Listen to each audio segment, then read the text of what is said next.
sporadically on and off, I would win, or at least I would either get second place or I would win several other tournaments from there on between the Japanese formats. But my next major success came from a Japanese BT3 event. And this is the origin of the Rookie Rush list that everyone knows from 1.5.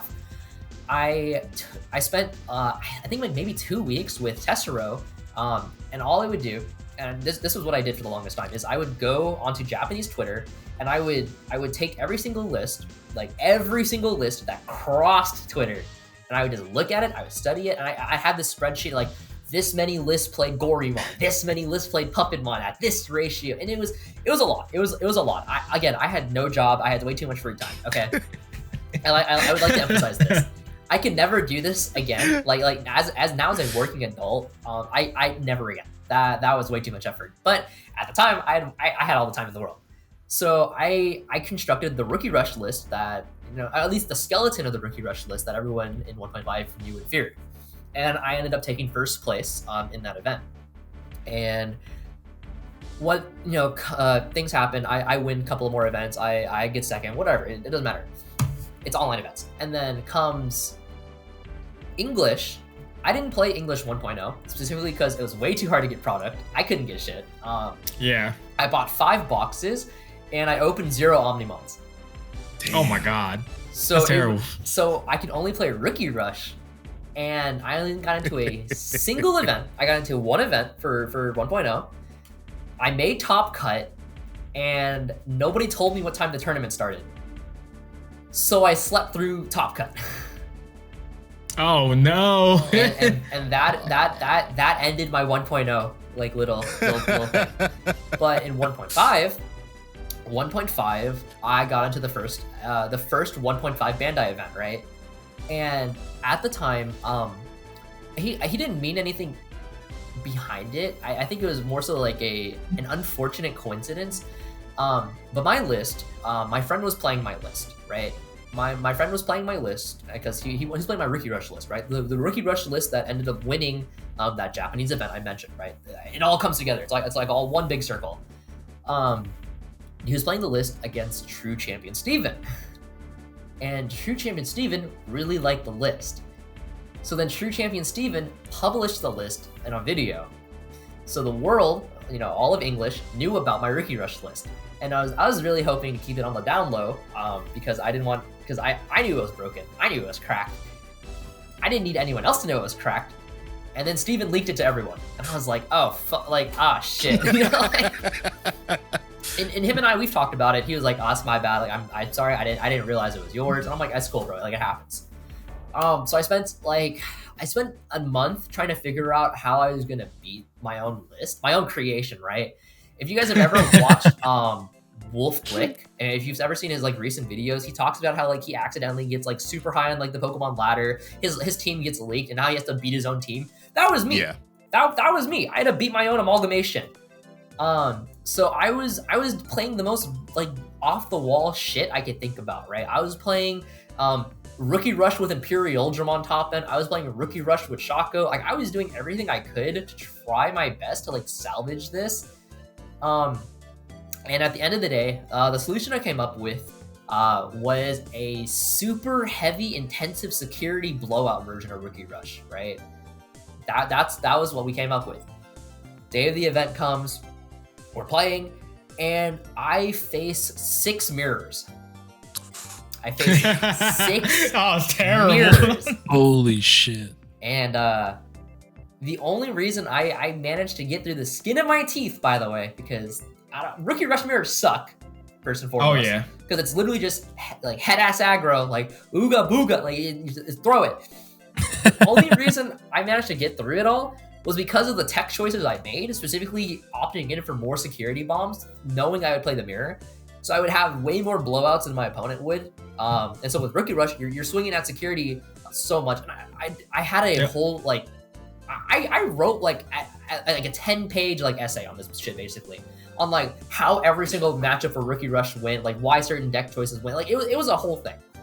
It was a whole thing. But it was only because of that I understood the dynamics of the mirror match and like where I needed to swing, what I needed to do, and all this stuff. And we made it. And when I got to the semifinals, so I got paired down. I was the pair down, right? There were 3 undefeateds, 1x1. I got paired down. And I knew if I lost, we could all go home. We would be done. My mentality when I play tournaments is I don't eat when I play. I don't eat lunch. I don't eat breakfast. Because my logic, I know it's terrible. It's very terrible. Is when I will eat when I win. When I win, I will eat. Okay.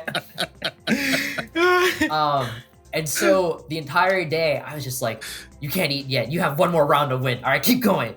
And eventually, it just got to the point where I was like, "Okay, if I don't eat, I will like die. Like I will die." So I decided to eat, and then I was like, we already made it this far. Let's go the full stretch. And I ended up winning my semifinal round, and I made it to finals. And the entire day, I had avoided Red Omnimon. Red Omnimon is Rookie Rush's worst matchup, by far. It's terrible, because Alter S blows out your entire board. So I was like, okay, as long as we don't play into Red Omni, we're good. Finals match, it's Red Omni. And I was like, fuck, okay, that sucks. And I was playing out of my mind. Like I was working so hard to play around the Alter S. I was like hard slamming Gorilla Mons, like I was slamming Grizzly Mons. I was just doing everything I could not to play into the Alter S. And it came down to a game 3. And it was, I had to guess if he had an Omnimon or if he had an Alter S. And if I guessed incorrectly, if I guessed the 50-50 wrong, I just lost the match on the spot. And so I predicted he has the Alter S. So I played around it. And lo and behold, he had the Alter S. So we won the game. And I was like, yay! We won! Gambling, baby! Yeah! That's how you win. That's how you won most of those games back in the day. For Rookie Rush versus Red Omni, it was, does he have a regular Omni? Does he have an Alter S? I hope he doesn't have both. Which Omni is it? Let's find out. Yeah, right. So I won the event, and that's really where my career as a Digimon player really took off, because I just, the first place, this is super early on in the game's lifespan. Everyone wants to know how it worked out. And ever since then, I've met some amazing people. I have done a lot of great things that I never would have had the opportunity to do if it weren't for Digimon, and I will be eternally grateful for that. And throughout the rest of my career, I have topped quite a few events. I haven't won anything ever since then, just because, damn, it's hard to win things. But I've gotten multiple top 8s, multiple top 16s, a couple, just a lot of, achievements and whatnot. But ultimately, at the end of the day, the only thing that matters to me, the only thing that's on my mind, is winning nationals right now, in this moment. That is the only thing that matters to me. I want to win nationals. I have spent maybe, when did EX5 come out? Like a month or 2 ago? We started getting reveals like a month or 2 ago. Yeah.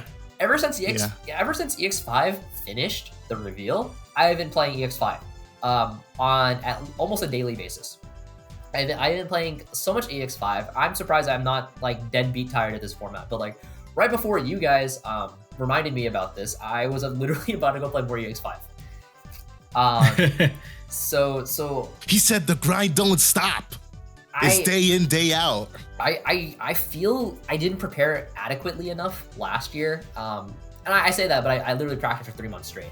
And I don't feel like that was enough. I feel like I slacked off too much. I just wasn't prepared. I didn't practice enough mirrors.